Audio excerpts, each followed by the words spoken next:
nuevo programa de Teatro Crítico en el que hoy nos toca, si la semana pasada hablamos de lo que sucedería el 9N, hoy nos toca hablar sobre lo que ha sucedido tras el 9N y lo que se espera, porque intuyo, a ver si están de acuerdo nuestros invitados, que esto no se va a quedar solamente en el día de la consulta o de la denominada consulta. Nos acompañan hoy Daniel Guardiola, ¿qué tal? Hola, ¿qué tal? Juan Ignacio Rodríguez, ¿qué tal? ¿Qué tal? Buenas. Y Gustavo Bueno Sánchez. Y la primera pregunta que les debo hacer es una pregunta muy general. Como saben ustedes, 2.305.290 personas fueron a votar el 9N sobre si consideraban que Cataluña debía ser un Estado y, en caso afirmativo, si ese Estado debería ser independiente. Las conclusiones, al margen de las que han sacado la vicepresidenta primera del Gobierno y el presidente del Gobierno y el resto de formaciones políticas, conclusiones que ustedes sacan.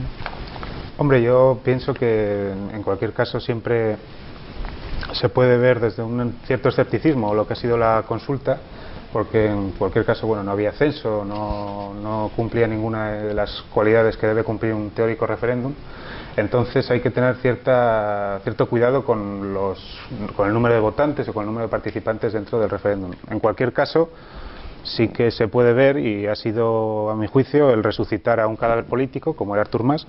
Artur Mas hace 2 semanas era un hombre que estaba fuera de juego, no le importaba a nadie, y sin embargo, gracias a esta maniobra que ha conseguido, pues ha conseguido su objetivo, que era hacer el referéndum, fuera de que sea legal, no sea legal, tenga cierta importancia o no la tenga, ha logrado pues volver otra vez a estar dentro del marco político de Cataluña como el gran líder, y es posible que en unas elecciones pues pueda tener otra vez opciones a ganar CiU, algo que era impensable hace 2 semanas. En mi opinión, se da rango de partido de Champions a lo que es una pachanga de solteros fracasados, es decir, un referéndum sin las garantías, con mesas sin ordenadores, sin censo, donde personas podían, si querían, votar varias veces. Es decir, se le está dando más importancia de la que verdaderamente tiene en el plazo corto. También es cierto que sobre una población de 6 millones votan 2 millones, tampoco es tan representativo, pero para mí no deja de ser un capítulo más de una pendiente cuesta abajo en la que está toda la nación en cuanto a valores, en cuanto a idea de Estado y en cuanto a una idea de España que muy poca gente, incluso el gobierno central, parece que tiene clara. Gustavo. Sí, en efecto, lo que ha demostrado lo sucedido el domingo pasado es, en primer lugar, que el gobierno de la nación no ha tenido capacidad para frenar el llamado desafío soberanista de Arturo Mas y sus mariachis. ¿Por qué no han tenido capacidad para frenar o para impedir la celebración de esa consulta? Pues porque se mantienen en el terreno de la abstracción formal y creen que todo está en manos de los jueces o que está en manos del Estado de Derecho, que porque se diga que no se deben realizar las cosas no se van a realizar. Evidentemente, los secesionistas catalanes se toman a pitorreo todas las normas del Estado formal de derecho o todas las supuestas prohibiciones de realizar consultas. Están bien asesorados por leguleyos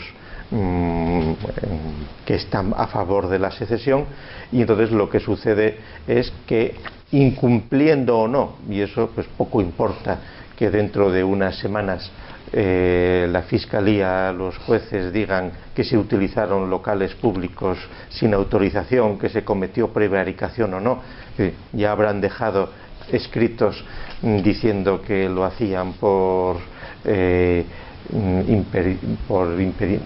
imperativo legal o no.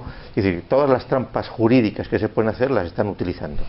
De hecho, la primera constatación es que el referéndum o consulta se ha llevado a cabo, al margen de que tuviera garantías o no tuviera garantías. A los efectos políticos, en todo el mundo se ha comparado lo sucedido el pasado domingo con el referéndum de Escocia, al margen de escrúpulos de formalismo democrático. Han logrado llevar adelante esa acción. que luego no sea reconocido y tal, bueno, pues bien, hasta cierta escala da lo mismo. Lo que sí se ha demostrado y han visto es cómo el gobierno de España ha sido incapaz de frenar ese referéndum, a pesar de que el Tribunal Constitucional, etcétera, etcétera, etcétera. O sea, lo que ha quedado claro es que las estructuras del Estado jurídicas son lo que son, papel mojado. Un papel mojado cuando hay una voluntad firme secesionista que no es de ahora, que viene de muchos años atrás y que llevan décadas de experiencia de saber que se pueden tomar a pitorreo las normas del supuesto Estado de Derecho. Es decir, formalmente en Cataluña desde hace décadas debería estar aplicándose el bilingüismo, no debería estar marginado el español en la educación, no debería haberse situado la lengua catalana como hegemónica e imperial respecto del español, y los derechos de los hispanohablantes, los derechos de los padres a que sus hijos reciban educación en español, los derechos a dirigirse a la administración en cualquiera de las dos lenguas que son reconocidas por el Estatuto de Autonomía, etcétera, etcétera, no se cumple. No se cumple, pero nadie ha hecho nada porque se cumpla. Sí, declaraciones vagas, y ese ha sido el inicio de otro montón de actuaciones. Es decir, la gestión del presupuesto que ha hecho el gobierno catalán y que viene haciendo el gobierno catalán es sui generis. En la época del apretarse el cinturón con la crisis económica no han hecho caso, es decir, no se han cerrado las televisiones públicas catalanas que están continuamente jaleando el secesionismo. Lo que hacen el gobierno catalán es dejar de pagar asuntos sensibles como son las farmacias para echar la culpa al gobierno de la nación diciendo que Madrid nos roba y que no tenemos dinero. Es decir, están malgastando o gastando para lo que les interesa el presupuesto, pero ¿qué es lo que hace el gobierno de la nación? O si se quiere, el gobierno federal. Seguirles dando recursos, no poniendo freno. La actitud, yo creo que lo más grave de la situación global es que la tolerancia que ha habido hacia el secesionismo se ha mantenido, y por este camino, si el gobierno nacional no cambia y no parece llevar trazas de cambiar, la secesión de Cataluña será algo que llegará.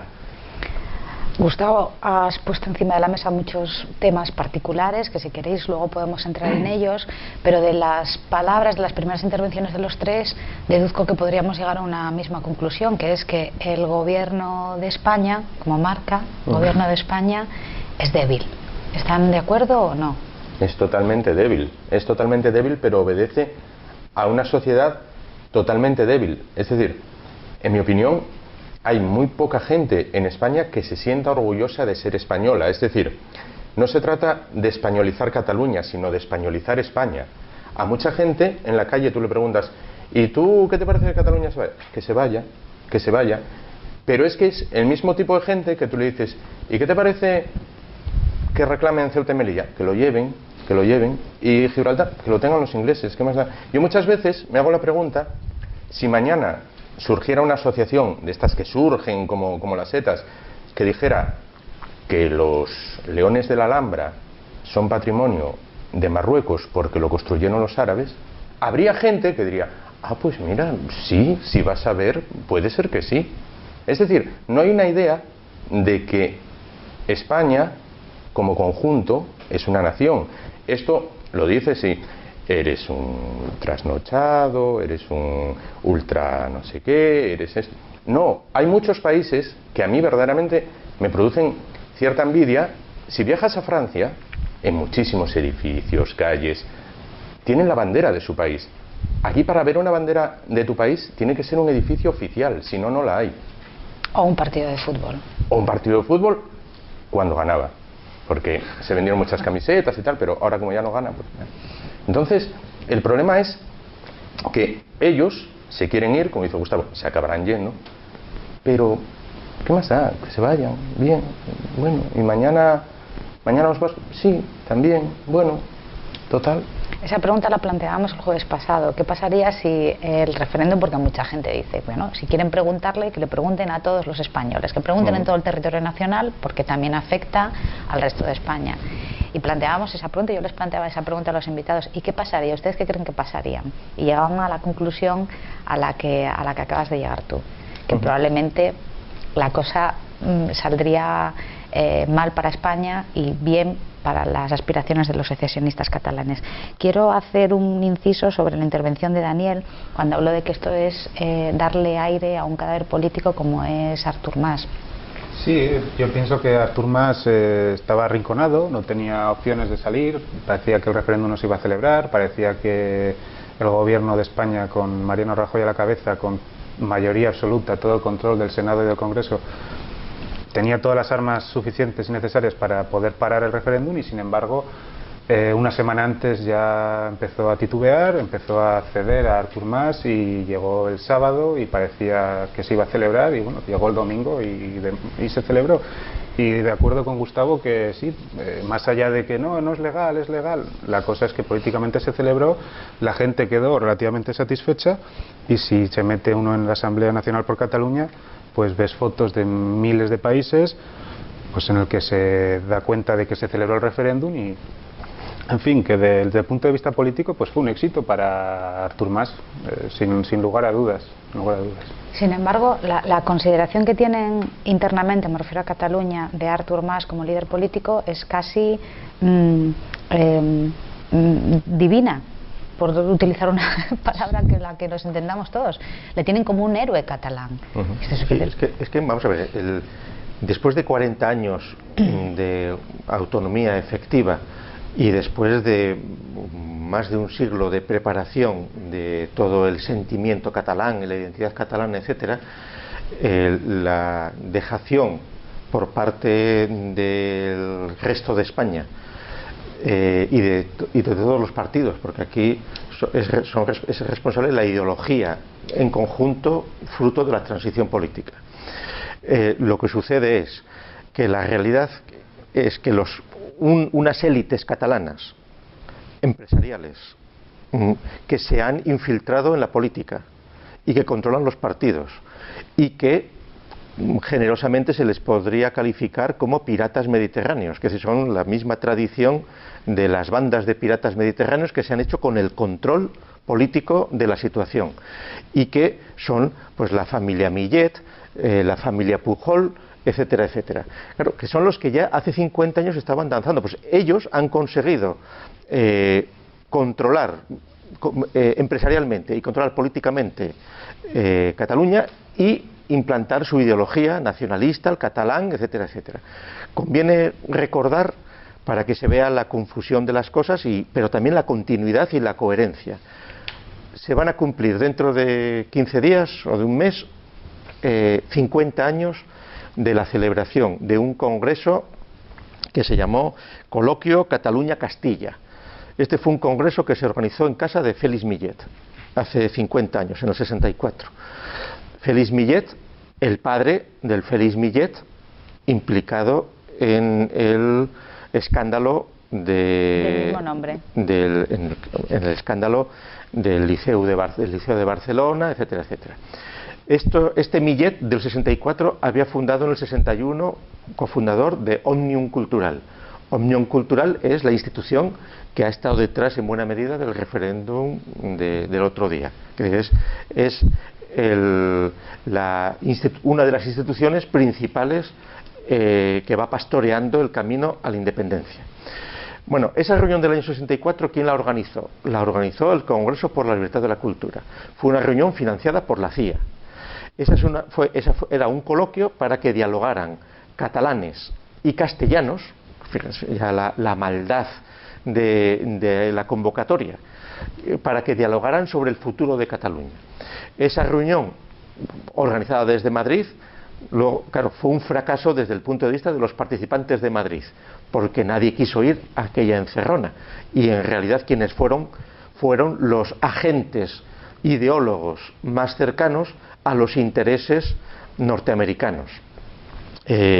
Concretamente, Aranguren fue también Maragall, fue Caro Baroja y Dionisio Ridruejo, aquellos a los cuales estaban preparando para ser los sustitutos de Franco cuando Franco cayera en la operación Urdía de Estados Unidos.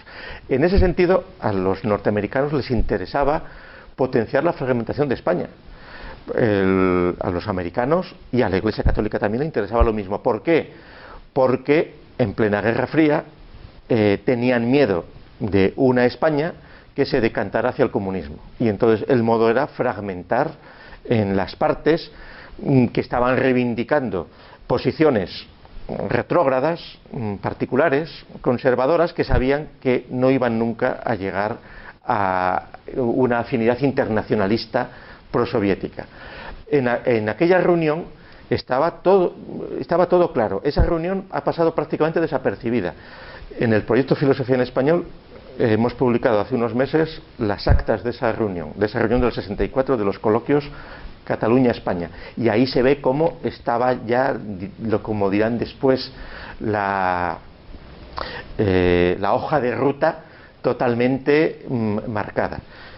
10 años después, o poco más de 15 años después, yo particularmente, que en el año 77, tuve ocasión de estar en Barcelona en una reunión de la Liga de los Derechos de los Pueblos y tomar contacto antes de la Constitución con grupos catalanistas que en aquel momento estaban en el PSC. Claro, por supuesto,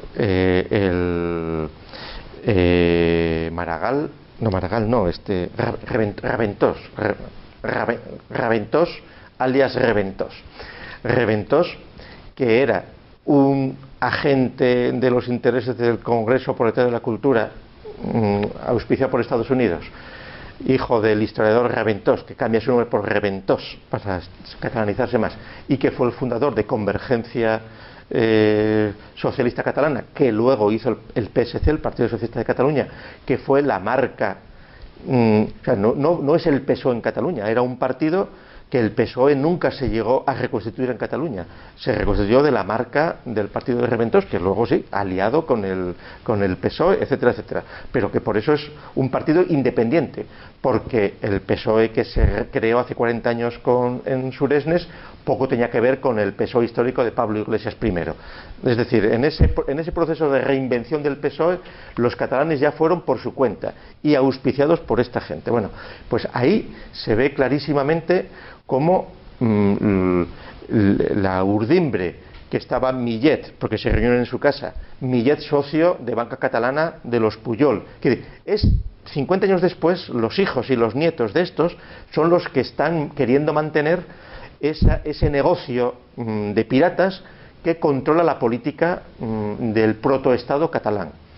Claro, aquí el gobierno de la nación lo único que ha hecho ha sido, seguramente, siendo bien pensados, porque a lo peor es que no tuvo nada que ver, pues intentar acelerar que la Fiscalía sacara la corrupción de los Pujol y de sus hijos. Eso ha coincidido con este proceso. Si queremos ser generosos con el gobierno de la nación, vamos a imaginar que intervinieron en que salieran esos escándalos.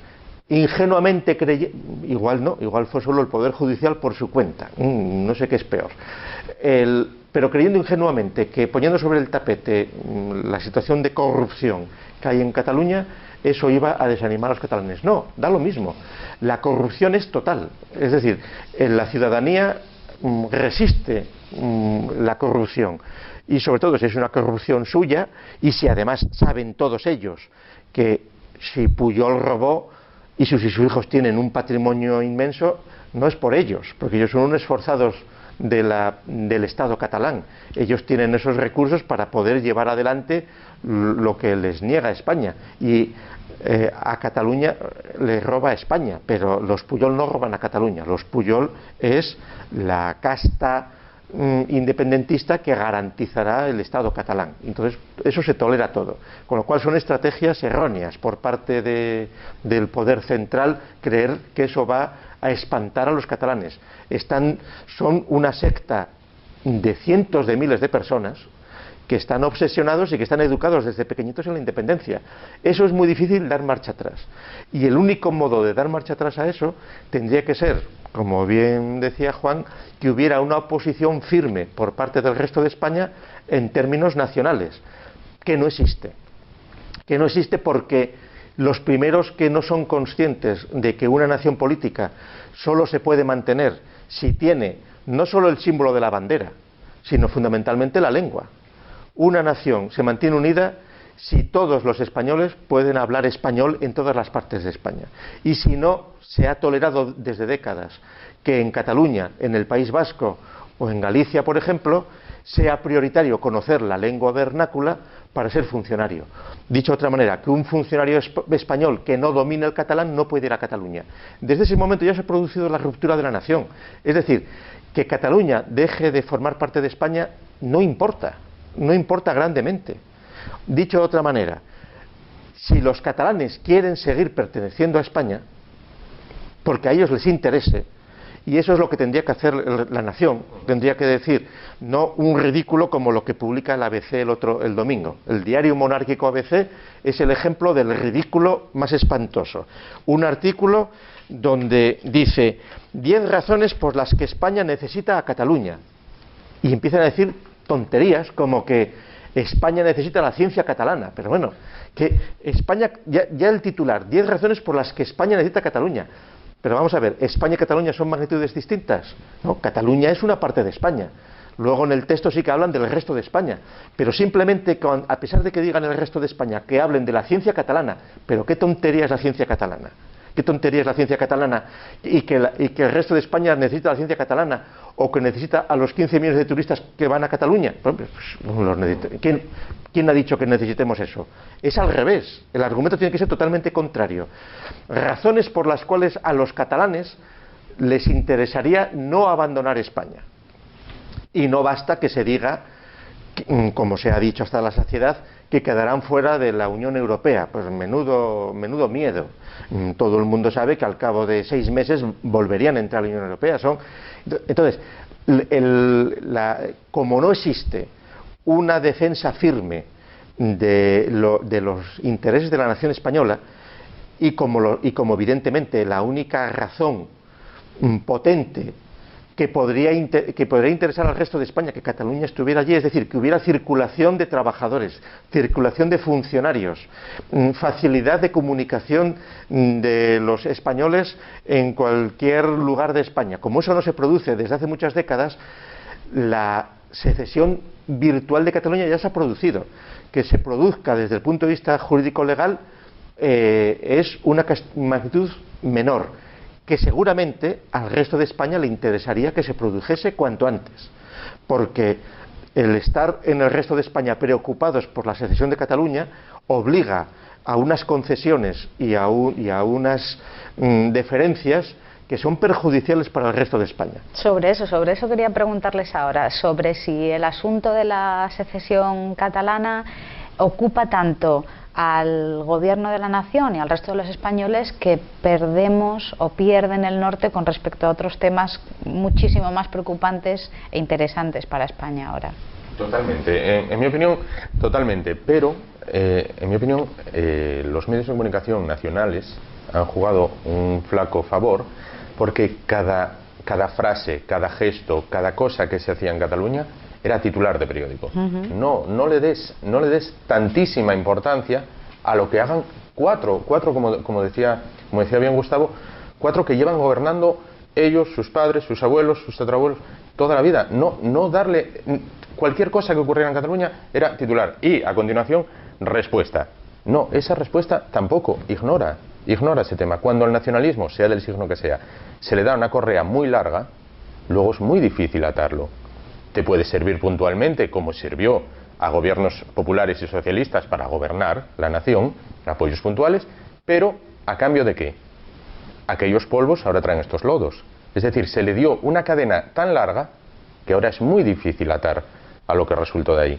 Entonces, claro, al no haber idea de Estado, al no haber conjunto de nación, ahora pues cada cual reino taifa, uno en Cataluña, otro en el otro lado, y se le dio muchísima importancia a cualquier cosa que ocurría y que decían. Si en un ayuntamiento, pongamos como escala, como el concejo de Siero o menos, o como Vimenes, un día decidían hacer una consulta, era portada en El Mundo y era portada en El País. Y eran, pues a lo mejor 500.000 habitantes. Pero no, ya era, vamos, ya era tremendo. No, ignóralo. Y así quedó. A mi juicio no diste un poco de lo que dice Juan, porque a mi juicio también es el problema de diagnóstico que hay tanto en los partidos políticos como en los medios de comunicación. Si uno leía las editoriales del País, del Mundo, incluso el ABC, parece que lo que se va a solucionar, todo se va a solucionar a base de diálogo, ¿no? Todos coincidían en que lo que hay que hacer es sentar a Artur Mas y sentar a Mariano Rajoy en una mesa, y mediante ese diálogo pues van a llegar a un acuerdo en el que, por supuesto, para el ABC Cataluña estará dentro de España, para el País lo que ellos crean. Sin embargo, no, la realidad es que no comparten ninguna idea, la idea de España para ellos no existe, y si existe, pues desde luego nada tiene que ver con Cataluña. Entonces el problema es de base, ¿no? El diálogo no cabe de ninguna manera, y lo que habría que hacer es atajar esos problemas que antes ha denunciado bien Gustavo.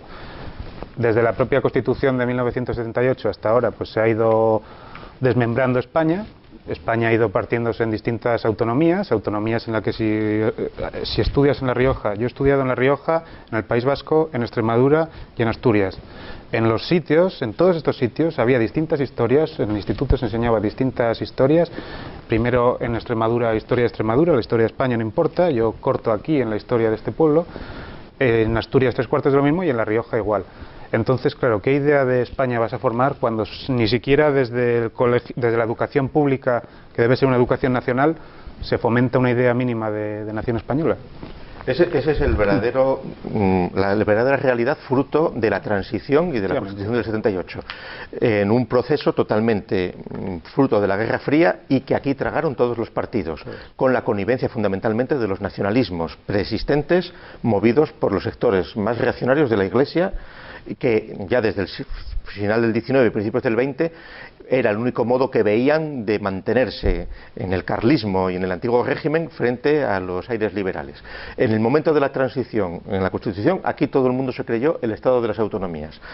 Y Estado de las Autonomías, que como descentralización administrativa parecía inocuo, pero que llevaba larvada el germen del nacionalismo secesionista ya desde el principio.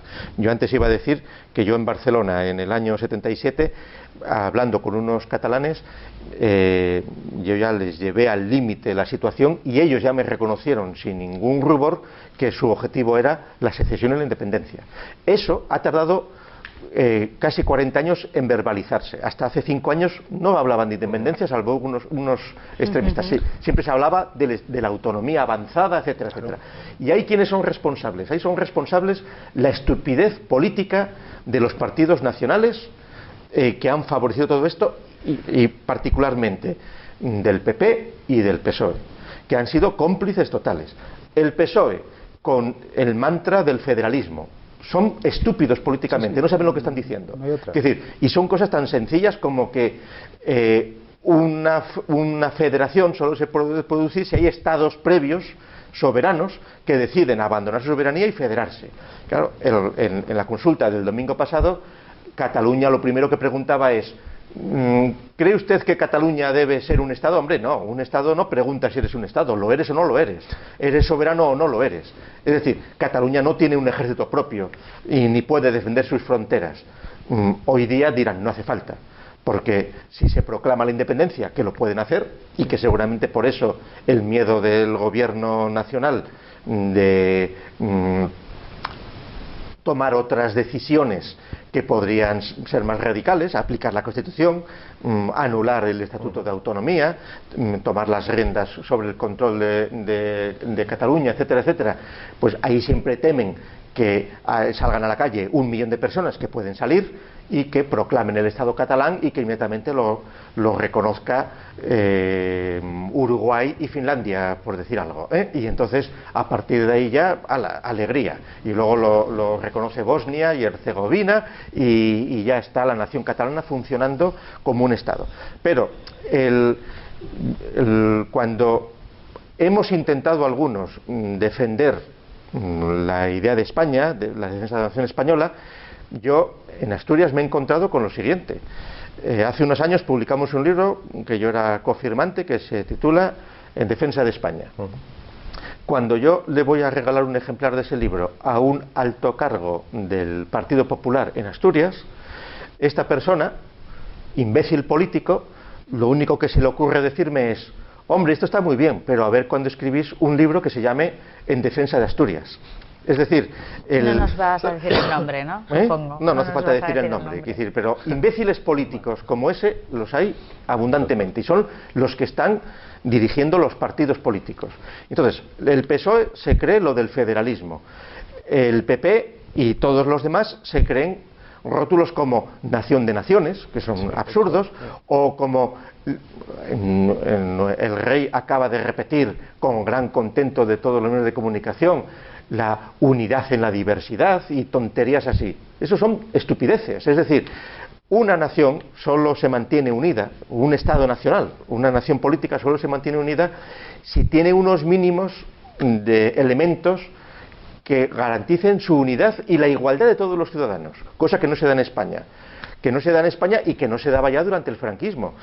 Que no se diera durante el franquismo es normal, es decir, que existieran los fueros vascos y los fueros navarros, bien, eran cuestiones de la historia que tenía que haber roto la Constitución del 78, cosa que no hizo.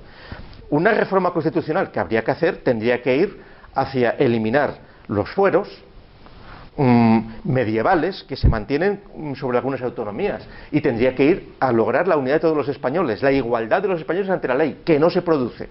Claro, hoy día el único modo de dar marcha atrás, y yo con lo que he dicho antes, con lo que digo ahora, en absoluto creo que se debe favorecer la secesión de Cataluña de cualquier parte de España así alegremente, no, pero es que es un proceso que para revertirlo tendría que empezar no ya por entrar en disputas con Arturo Mas y con los piratas que controlan Cataluña o otras regiones de España, no.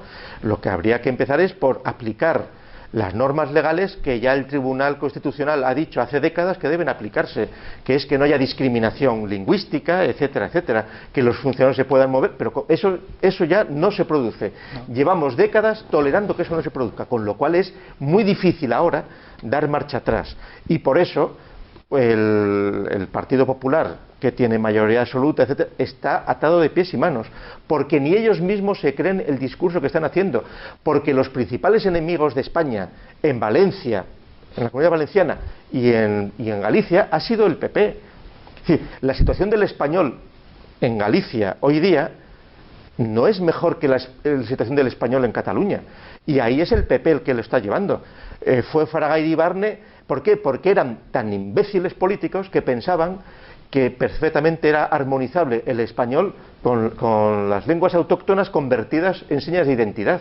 Por ahí no se va a ninguna parte ya. Entonces, en ese sentido, es muy difícil dar marcha atrás al asunto. Y por eso, probablemente, se podría quizá ya considerar como un cáncer que es mejor sajar, y un miembro que es mejor amputar del resto de la nación, o dicho de otra manera, seguramente el único modo de intentar lograr que Cataluña no pase a la secesión alegremente sería adoptar desde el resto de España una postura favorable a la secesión. Es decir, no, iros, porque seguramente esos 3 millones de catalanes cobardes que no abren la boca, que permiten estar sojuzgados por los piratas mediterráneos que les controlan, esos 3 millones de catalanes cobardes dirían: hosti, que igual perdemos más, porque es que la mayor parte de la población catalana va a perder más fuera de España, siendo una nacioncita que o acaba absorbida por Francia, etcétera, etcétera. Claro, mientras se sigan dando alas en la prensa a situaciones tan ridículas como sí, queremos ser independientes, pero queríamos que el Barça siga jugando la Liga Española, porque como son instituciones privadas llegarán a un acuerdo y seremos tan majaderos que se aceptaría esa situación. Francia, a la cual le consultaron si aceptaría al Barça en la Liga de Fútbol catalana, ya dijo que no, que ya tienen bastante... La Liga de Fútbol francesa. La Liga de Fútbol francesa. Ya dijo que no, que bastante... Bueno, la Liga de Fútbol francesa que no podría actuar al margen de lo que dijera el gobierno francés.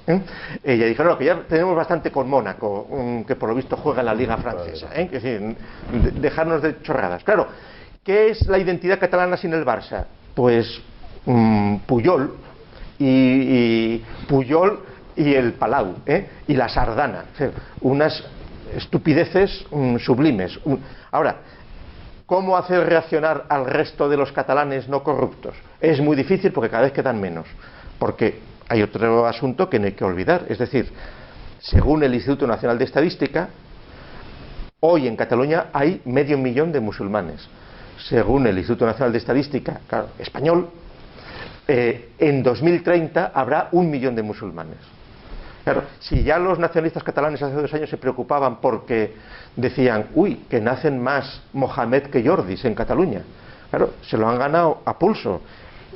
Es bien sabido que los catalanes han procurado frenar la inmigración hispanoamericana a Cataluña, porque no se catalanizaba, y han favorecido, colocando embajadas en los países del norte de África, una emigración catalana, musulmana, a Cataluña, que está dispuesta a catalanizarse, porque desde el punto de vista del Islam les da lo mismo, es decir, están encantados, es decir, Cataluña va a ser seguramente el bastión de entrada a la restauración del Islam en Europa. Ahora, eso ya son problemas internos de Cataluña y del Islam, que no hay que desdeñar, pero por eso es todavía más sorprendente que haya cientos de miles de catalanes, muchos además de procedencia charnega, es decir, pero que son más papistas que el Papa, que no han reaccionado. Seguramente, si el gobierno de la nación lo pone difícil, es decir, si corta los suministros dinerarios a Cataluña, oye, resolveros con vuestro pufo, si mantiene claramente una situación, no por ejemplo que sea un delito manifestarse contra Cataluña, que sea un delito en España decir que hay que boicotear los productos catalanes, no, por Dios, ¿por qué? No, vamos a contestar con las mismas armas, y ahí por ahí se podría llegar con una acción legal obligatoria a evitar las discriminaciones, se podría llegar seguramente a que en unos meses comenzaran a crecer las voces dentro de Cataluña que pensasen en replantear lo que sucede, porque tampoco está tan claro que en un referéndum no ya de toda la nación española, que es la que constitucionalmente tiene que decidir la secesión de una parte, sino mismamente un referéndum en Cataluña donde la otra parte no fuera tan generosa, habría que ver qué pasa. De hecho, el resultado del domingo pasado a los de Esquerra no les acaba de convencer. Saben que no cuentan con tantas fuerzas, saben que es todo más propaganda que otra cosa. Hace unos años, en época prenavideña como la que estamos ahora, se lanzó, creo recordar, una campaña ciudadana, no era auspiciada por ninguna institución, en la que se fomentaba no comprar productos catalanes. Sí. Se compraba champán que venía de Valencia, todas estas historias, y ahí sí cundió la voz de alarma entre el empresariado catalán. Ahí sí, entonces, cuidado, que esto afecta al bolsillo. Y cuando tocan el bolsillo, quizás entonces ya no es tan claro. Un poco lo que decías, ese tema de los productos, eso ya se lanzó en su día. Y el resultado, que no dejó de ser una cosa ciudadana, una cosa espontánea, bien, pero ahí ya temblaron un poco los cimientos de esa oligarquía industrial empresarial catalana. Sí, puso de manifiesto, a ver si están de acuerdo conmigo, un poco el hartazgo que tenía la gente con respecto a los problemas que generaba Cataluña para el resto, o una parte de los políticos catalanes al resto de España. Pero quiero que hablemos sobre el legalismo, sobre la Constitución española que ha mencionado Gustavo, y sobre las posibles vías de acción que ha planteado en su última comparecencia el presidente del Gobierno, Mariano Rajoy. Ha dicho que él, por supuesto, está dispuesto a aceptar cualquier mandato del Parlamento catalán siempre y cuando este se ajuste a derecho, y que pueden pedir, como todos los parlamentos autonómicos, una reforma de la Constitución. Mi pregunta es, ¿resuelve esto algo o empeora las cosas? Es echarle más leña al fuego si el Parlamento catalán efectivamente decide pedir una reforma de la Constitución. ¿La Constitución se reforma? ¿En qué sentido se reformaría? A mi juicio ahí pues Rajoy sigue repitiendo lo mismo que lleva repitiendo desde hace un año o desde que llegó al gobierno.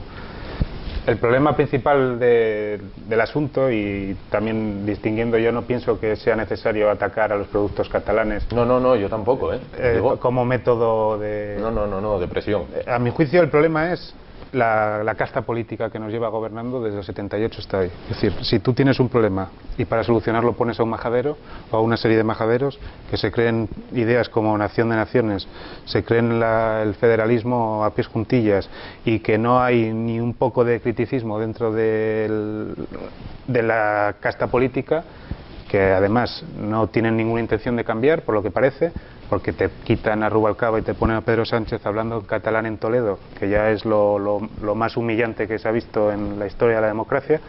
Pues poco además hay que hacer. Es decir, el problema quizás lo que hay que hacer es barrer con esta clase política e intentar pues poner a alguien que sea más espabilado o que tenga un poco más de lucidez. Porque Rajoy no es capaz, Rajoy es un impotente, Pedro Sánchez 3/4 de lo mismo, y los que están por venir pues también bastante miedo dan, porque el señor Pablo Iglesias, él es partidario de que bueno, que sí, que hagan lo que quieran, que voten y que se marchen, y en fin, pues tenemos un poco de cordura por parte de Ciudadanos, pero que también está muy preso de este legalismo. No, es que no es legal. Hay que intentar tomar el control, tomar el mando de la situación de Cataluña, pero lo primero es a ver quién ponemos de capitán, porque está claro que ni el PP ni el PSOE son capaces de dominar este barco. Estamos sueltos, estamos perdidos, y si sigue así, pues claro, se irá a Cataluña. Los vascos están tan contentos porque en cualquier momento se marchan también. El PNV está tomando apuntes de todo muy bien tomados. Respuesta a la pregunta, ¿por qué no han proclamado ya el Estado catalán? O sea, ¿por qué? Es decir, el Estado catalán ya lo proclamaron 2 veces en la época de la Segunda República, con resultados ridículos. Pero duró media hora. ¿Por qué no se proclama ahora el Estado catalán? Sí, ahora, cuando hacen estas manifestaciones de 1 millón de personas, y legalmente y ante el derecho internacional tendrían todas las de ganar. Es decir, ellos son ahora una región autónoma con un grado de autonomía mayor que el que tienen cualquier región autónoma en cualquier otro sitio, porque la autonomía que reconoce la Constitución española es superior a la autonomía que ofrecen los estados de la Unión Americana o los Länder alemanes. Con lo cual, el paso al autogobierno sería prácticamente mínimo. De hecho, ya lo tienen hasta ensayado todo. Llegarían a un acuerdo con los franceses con el ejército francés, hipotéticamente para garantizar su seguridad, o contratarían con unos mercenarios de alguna empresa norteamericana. ¿Qué más da? En el fondo tampoco nadie iba a atacar sus fronteras, porque el resto de España no iban a salir partidas de voluntarios para recuperar Cataluña previsiblemente. Pues debería. Entonces, ni falta que haría, por el hartazgo que decía antes Aaron. Una de las estrategias de los secesionistas ha sido crear hartazgo en la población, en el resto. Pues entonces que se disuelva el ejército, claro. Bueno, sí, bien. Pero entonces, a la pregunta, ¿por qué no han declarado todavía el Estado catalán y se han declarado independientes, que lo han dicho, es porque saben que no tienen fuerza para hacerlo? Porque en el fondo algunos ideólogos sí que quieren la independencia, pero la casta que tú dices de empresarios piratas mediterráneos no quieren separarse de España. Quieren ventajas constitucionales respecto del resto de España.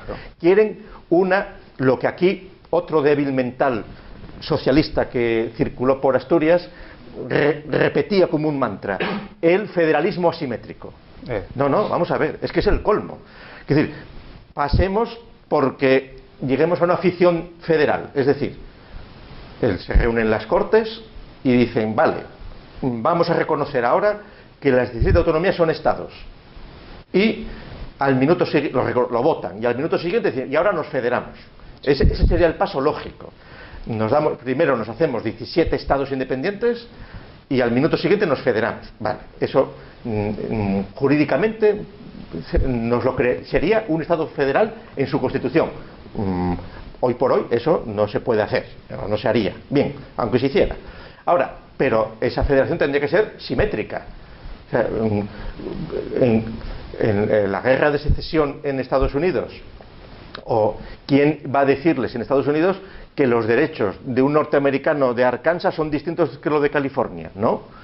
Es decir, ahí están todos olizados los ciudadanos norteamericanos y todos son ciudadanos de los Estados Unidos con los mismos derechos y deberes y con las mismas ventajas, etcétera, etcétera, al margen de que luego tengan sus peculiaridades y sus particularidades.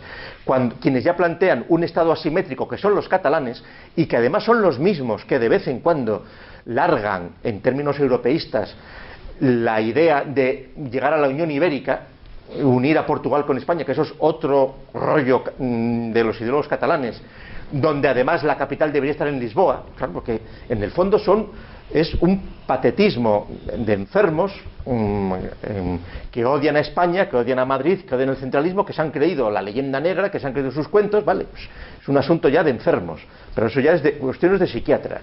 Ahora, lo que quieren ellos, esas élites corruptas de piratas mediterráneos catalanes, es seguir como una sanguijuela sangrando al resto de España, como lo lograron en el siglo XIX, teniendo el monopolio de la venta de sus telas en España, impidiendo, que fue lo que en buena medida, monopolio que favoreció la pérdida de Cuba y cosas así, como cosas bien conocidas. Que esos de palabra no quieren irse, quieren estrujar más, tensar la cuenta, sacar más, vivir. No.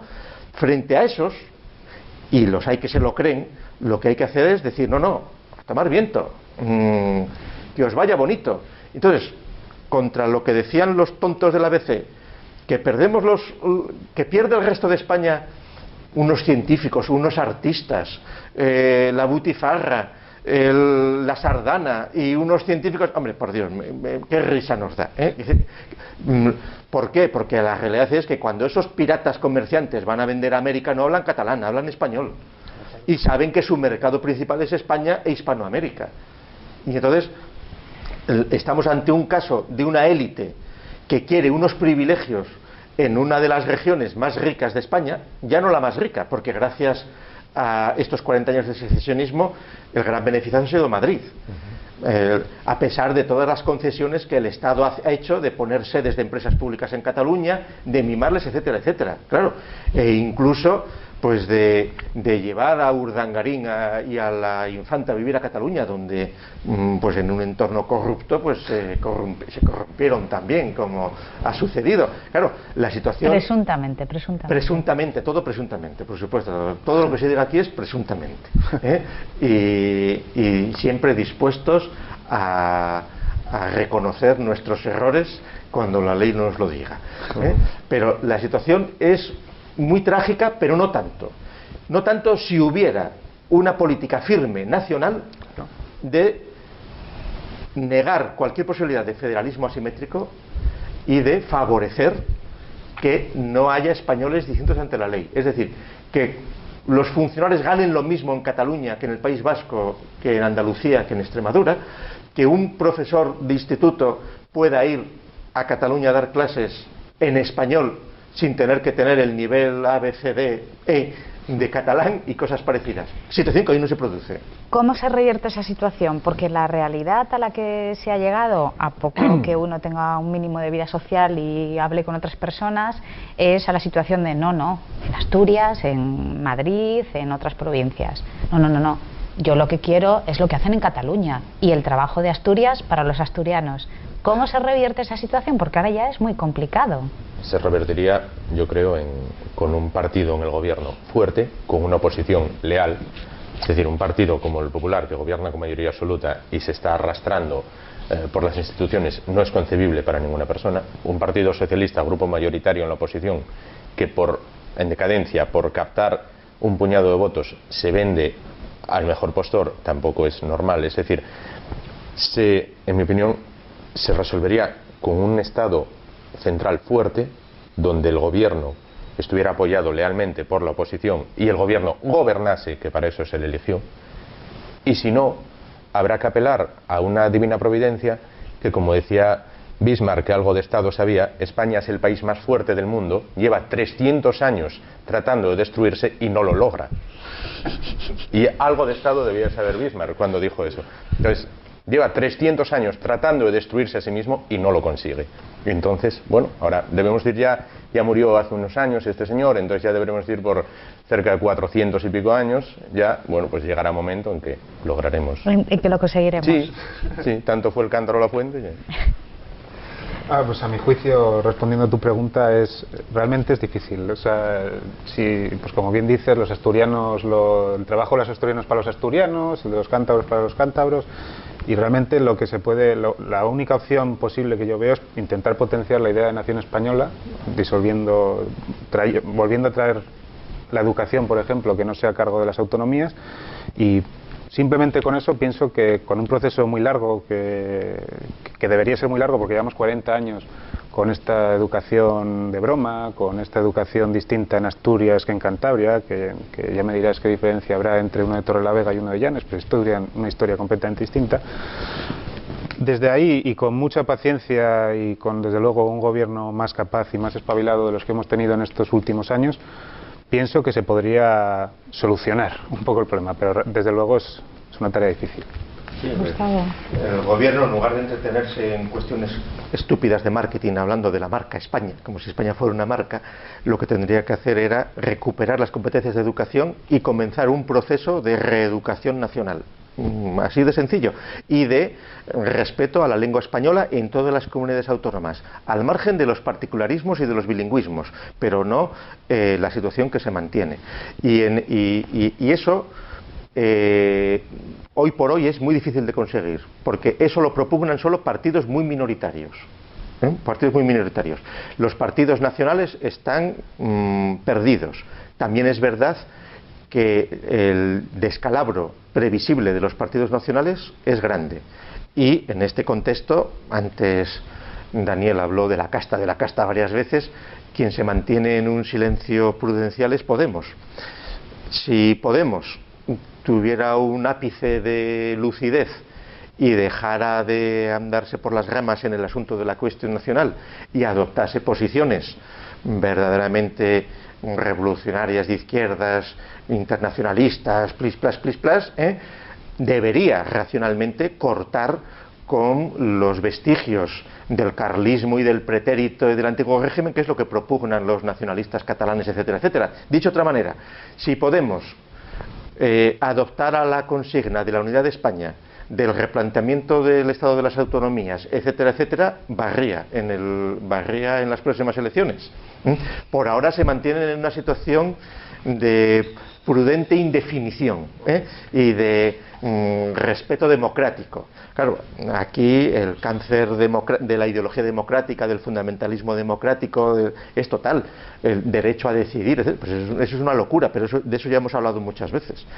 Tenemos que dejarlo aquí porque se nos ha acabado el tiempo. Nos quedamos con esa última recomendación para Podemos y invitados están a Teatro Crítico, y yo estoy segura de que Gustavo estará dispuesto a aconsejarles sobre estrategia política para los próximos comicios. Son suficientemente inteligentes como para saber definir sus estrategias ellos solos. Invitados están, que charlar nunca está de más. El diálogo. Daniel, lo siento, siento apelar al diálogo. Gracias a todos ustedes y nos vemos la próxima semana.